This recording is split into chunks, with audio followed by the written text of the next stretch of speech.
Hello everyone, welcome to Group of Experts.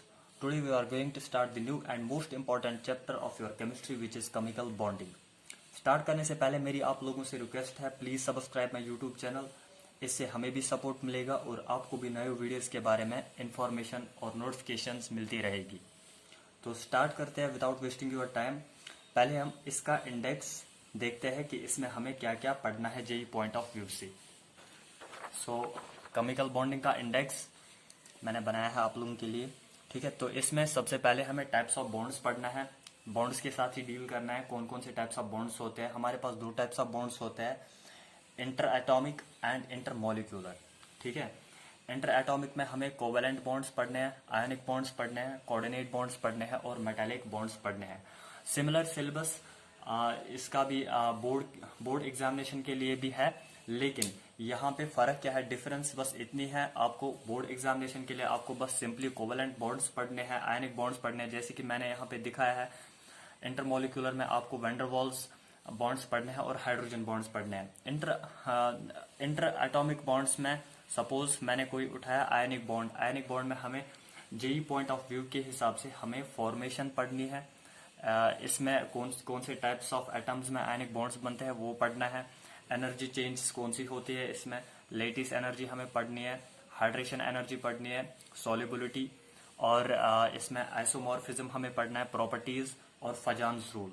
ये सब हमें जेई पॉइंट ऑफ व्यू से पढ़ना है। लेकिन अगर आपको एनसीईआरटी जैसे कि अगर आपको बोर्ड एग्जाम के लिए पढ़ना होगा तो सिर्फ आपको आयनिक बॉन्ड्स फॉर्मेशन और इसकी कैरेक्टरिस्टिक्स पढ़नी होती है, ठीक है।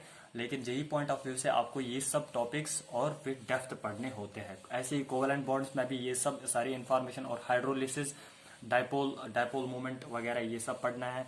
कुछ थ्योरीज पढ़ने हैं हमें कोवेलेंट बॉन्ड में, जैसे कि valence bond theory, VBT, VSEPR जिसको हम कहते हैं valence shell electron pair repulsion theory, ये हमें पढ़ना है। मॉलिक्यूलर ऑर्बिटल थ्योरी, और इसमें valence shell electron pair repulsion theory में हमें हाइब्रिडाइजेशन का भी कंसेप्ट पढ़ना है, ठीक। सो स्टार्ट करते हैं हम। सो केमिकल बॉन्डिंग ये बहुत ज्यादा इंपॉर्टेंट चैप्टर है और ये बेसिक्स ऑफ केमिस्ट्री, मतलब इससे सारी बेसिक्स ऑफ केमिस्ट्री आपको क्लियर हो जाएगी, ठीक है। ये चैप्टर आपको स्ट्रांग हो जाएगा तो आपको सारी केमिस्ट्री स्ट्रांग हो जाएगी। सो हम स्टार्ट करते हैं। पहले हम देखेंगे bond start types of bond. Start करने से पहले हम देखते हैं कि cause of chemical bonding, cause of chemical bonding.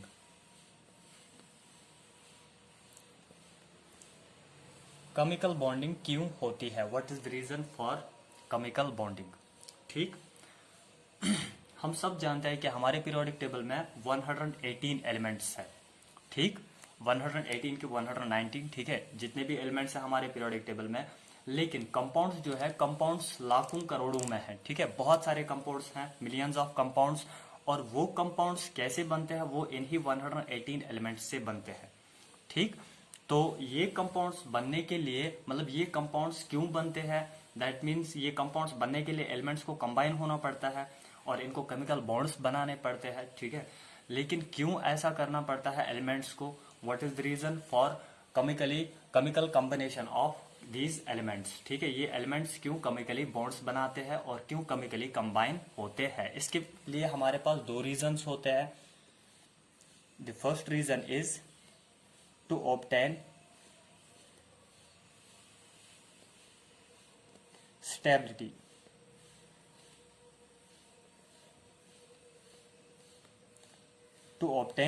stability, this is the first reason of cause of chemical bonding, ठीक। केमिकल बॉन्डिंग क्यों होती है, तो इसका पहला रीजन है स्टेबिलिटी ऑब्टेन होने के लिए। अब स्टेबिलिटी कैसे आती है इन एलिमेंट्स में, it means these elements are unstable. क्यों होते हैं अनस्टेबल, देखो हमारे पीरियोडिक टेबल में बहुत सारे एलिमेंट्स है, 118 एलिमेंट्स है, और उसमें कुछ एलिमेंट्स है जैसे कि इनर्ट गैसेस है, वो तो स्टेबल माने जाते हैं, कुछ हद तक वो स्टेबल होते हैं। बट इन जनरल जब हम बात करेंगे सब एलिमेंट्स की, तो सब एलिमेंट्स अनस्टेबल होते हैं, ठीक है। क्योंकि जो भी एटम्स होते हैं, एलिमेंट्स एटम से बने हुए होते हैं, और ये एटम्स जो होते हैं, these atoms are formed from charged particles. जैसे कि ये एटम्स बने होते हैं प्रोटॉन्स और इलेक्ट्रॉन्स से, और प्रोटॉन चार्जड पार्टिकल है, इलेक्ट्रॉन भी चार्जड पार्टिकल है। प्रोटॉन की चार्ज होती है पॉजिटिव, हम सबको ये मालूम है, और इलेक्ट्रॉन्स की चार्ज होती है नेगेटिव। ठीक, तो स्टेबिलिटी कैसे आती है इनमें? देखो, दुनिया में हर एक चीज स्टेबल होना चाहती है, ठीक है। जैसे कि अगर मैं इस पेन को उठाऊंगा, ठीक है, मैंने इसको किसी हाइट पे लिया, दैट मीन्स इसमें कुछ एनर्जी आ गई। अब ये पेन क्या करना चाहता है, ये अपनी एनर्जी को लूज करके स्टेबल होना चाहता है, अपनी पोजीशन पे वापस जाना चाहता है, so it wants to be stable. ऐसे ही एलिमेंट्स भी स्टेबल होना चाहते हैं। कैसे स्टेबल होते हैं? इनके पास भी जो एनर्जी होती है, वो अपनी एनर्जी को लूज करके स्टेबल होना चाहते हैं। अब इनके पास, एलिमेंट्स के पास कौन सी एनर्जी होती है? These are having potential energy. So stable कैसे बनते हैं elements? By lowering energy. Energy कम करने से ये स्टेबल हो जाते हैं। ठीक, अब कौन सी एनर्जी होती है इनके पास? Potential energy. Potential energy.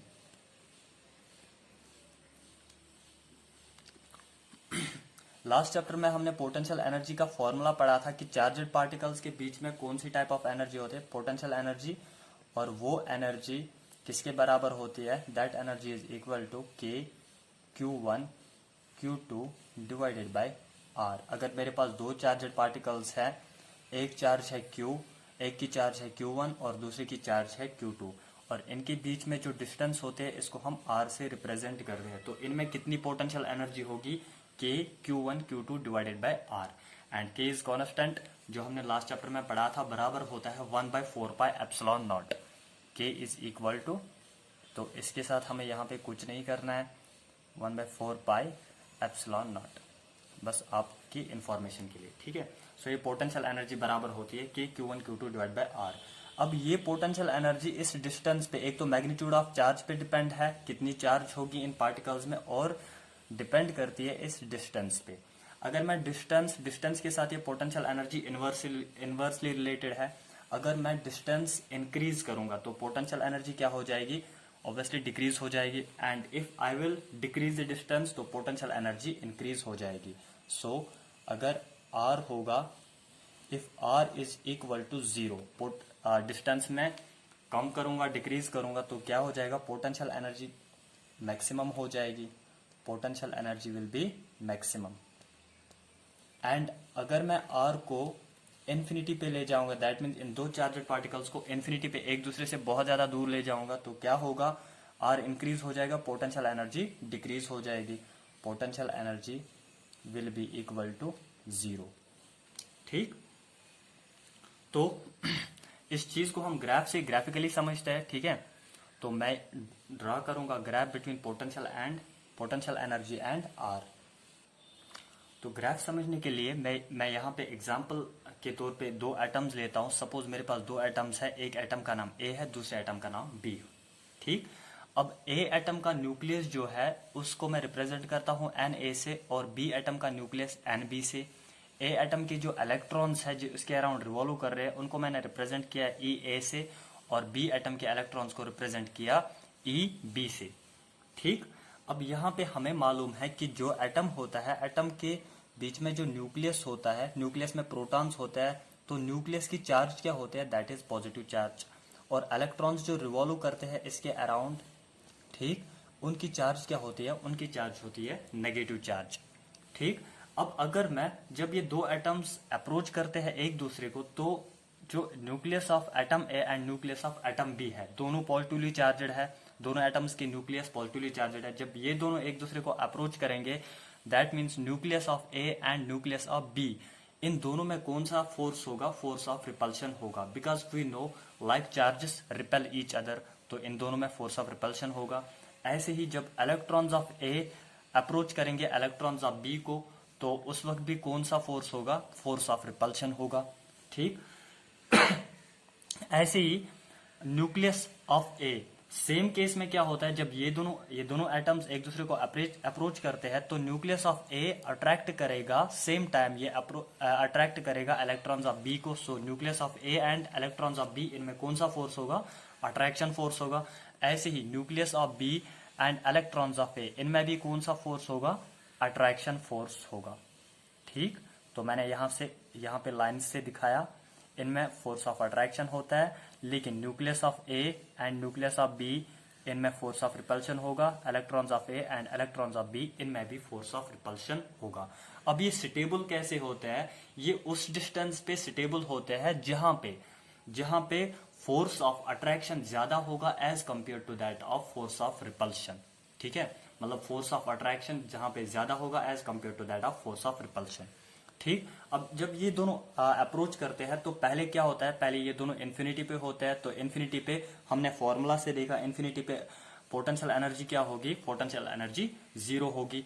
ऐसे ही जब ये दोनों अप्रोच करते हैं एक दूसरे को तो आर कम होता जा रहा है, ठीक है, बट तो यहाँ पे क्या होता है, पोटेंशियल एनर्जी, पहले पोटेंशियल एनर्जी 0 थी, लेकिन जब ये दोनों अप्रोच करते हैं तो फोर्स ऑफ अट्रैक्शन डोमिनेंट होता है as compared to that of force of repulsion. जब फोर्स ऑफ अट्रैक्शन डोमिनेंट होगा तो कुछ डिस्टेंस तक ये डोमिनेंट होता है, तो after some distance at a distance R nought पे क्या होता है, इसकी पोटेंशियल एनर्जी, इस सिस्टम की पोटेंशियल एनर्जी मिनिमम हो जाती है। पोटेंशियल एनर्जी मिनिमम हुई, दैट मीन्स ये दोनों स्टेबल हो जाते हैं।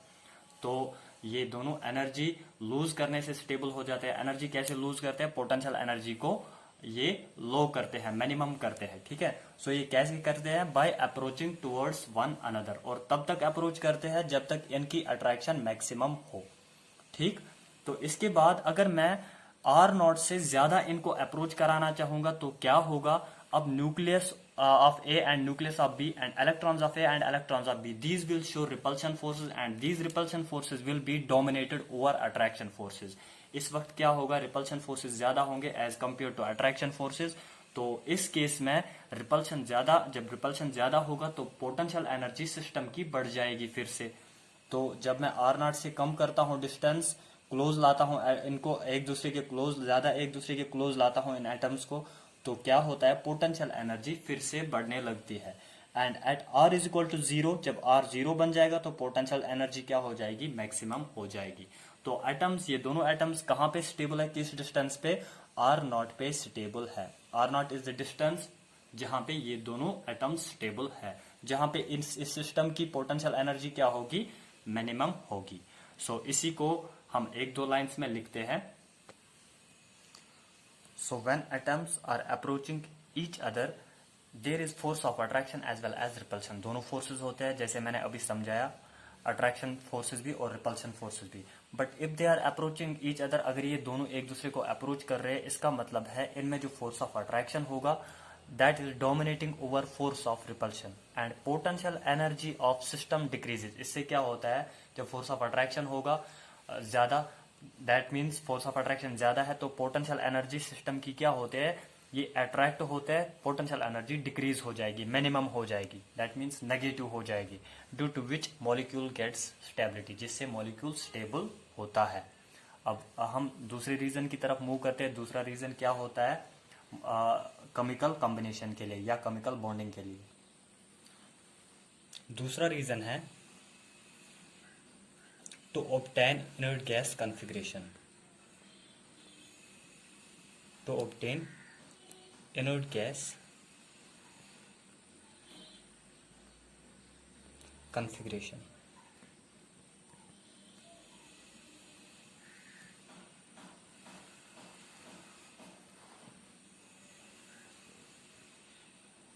हम सब जानते हैं हमारे पीरियोडिक टेबल में इनर्ट गैसेस होते हैं। कौन से इनर्ट गैसेस होते हैं, helium, neon, argon, krypton, xenon and radon, ये नोबल गैसेस होते हैं हमारे पीरियोडिक टेबल में। ठीक, अब इनकी जो इलेक्ट्रॉनिक कॉन्फ़िगरेशन है, हीलियम की है 1s2 और इन सब की है कॉन्फ़िगरेशन NS2Np6। लास्ट चैप्टर में हमने इलेक्ट्रॉनिक कॉन्फ़िगरेशन पढ़ा हुआ है। आई होप आपको अच्छे से अंडरस्टैंड हुआ होगा और ये आपको अच्छे से समझ आया होगा। ठीक है, तो ये पी ब्लॉक एलिमेंट्स है, इनके इलेक्ट्रॉनिक कॉन्फ़िगरेशन है NS2 एंड Np6। मतलब इनके लास्ट वाले शेल में 8 इलेक्ट्रॉन्स कंप्लीट होते हैं, ऑक्टेट कंप्लीट होता है, octet. means 8 electrons, and in case of helium, इसको लास्ट शेल में होते हैं 2 इलेक्ट्रॉन्स, मीन्स डुप्लेट कंप्लीट होता है। Duplet means 2 electrons. ठीक, तो इनकी कॉन्फ़िगरेशन जब देखी गई, ठीक है, तो इनकी कॉन्फ़िगरेशन बिलीव की जाती है ये स्टेबल इलेक्ट्रॉनिक कॉन्फ़िगरेशन है। Why? Because these elements are not participating in bond formation. ये एलिमेंट्स, ये वाहिद ऐसे एलिमेंट्स हमारे पीरियोडिक टेबल में है जो केमिकल बॉन्ड्स ज्यादा नहीं बनाते हैं, बहुत कम केमिकल बॉन्ड्स बनाते हैं। ठीक है, इसमें से एक एलिमेंट है जीनान जो कुछ बॉन्ड्स बनाता है, उसके बारे में भी हम आगे डिस्कस करने वाले हैं। ठीक है, लेकिन ये सब जनरली ये बॉन्ड्स नहीं बनाते हैं, केमिकल बॉन्ड्स नहीं बनाते। क्यों नहीं बनाते? क्योंकि इनकी जो इलेक्ट्रॉनिक कॉन्फ़िगरेशन है वो स्टेबल मानी जाती है, और बाकी जो हमारे पीरियोडिक टेबल के एलिमेंट्स हैं वो भी स्टेबल होना चाहते हैं। कैसे स्टेबल होना चाहते हैं? वो भी इन्हीं जैसे एलिमेंट्स की स्टेबल इलेक्ट्रॉनिक कॉन्फ़िगरेशन लाना चाहते हैं। ठीक है, सो जो भी एलिमेंट्स हमारे पीरियोडिक टेबल में है वो अपने लास्ट वाले शेल्स में क्या करना चाहते हैं? ऑक्टेट या डुप्लेट कंप्लीट करना चाहते हैं। ठीक है, अगर लास्ट शेल फर्स्ट शेल हुआ तो डुप्लेट कंप्लीट करना चाहेंगे, और अगर last shell second, third, fourth, fifth इनमें से कोई भी होगा, ठीक है, तो ऑक्टेट कंप्लीट करना चाहते हैं लास्ट शेल में। वैसे ये स्टेबल बनते हैं। दैट मीन्स वो अपनी electronic configuration similar noble gases के जैसे बनाना चाहते हैं, तभी वो स्टेबल होते हैं। This is the second reason. पहला रीजन था टू ऑब्टेन स्टेबिलिटी। स्टेबिलिटी कैसे ऑब्टेन होती है? By lowering potential energy, by lowering energy. ठीक है, और सेकंड रीजन है to obtain inert gas configuration. Inert gas configuration obtain करने के लिए मतलब ये स्टेबल बन जाते हैं, मतलब ये स्टेबल होते हैं by obtaining inert gas configuration. So inert gas configuration करने के लिए ये केमिकली कंबाइन होते हैं और बॉन्ड्स बनाते हैं। अब इस चीज को भी हम 1-2 लाइंस में लिखते हैं। सो inert gases generally do not form compounds since their configuration is NH2 NP6। इनकी configuration क्या होती है? NH2 and NP6। that is they have complete octet, इनका complete octet होता है। so it is believed to be a stable configuration। ये मानी जाती है stable configuration, and all other elements participate in the process of bond formation। बाकी सभी elements participate करते हैं bond formation में by losing। कैसे करते हैं participate? वो या तो lose करते हैं electrons या तो gain करते हैं electrons, और they will share electrons so they can complete their octet, ताकि वो भी अपना octet नोबल गैसेस की तरह कंप्लीट करे, ऐसे वो स्टेबल हो जाते हैं। सो आज की क्लास हम यहीं पे कंक्लूड करते हैं। इंशाल्लाह in next class we will start type of bonds, our main topic that is types of bonds.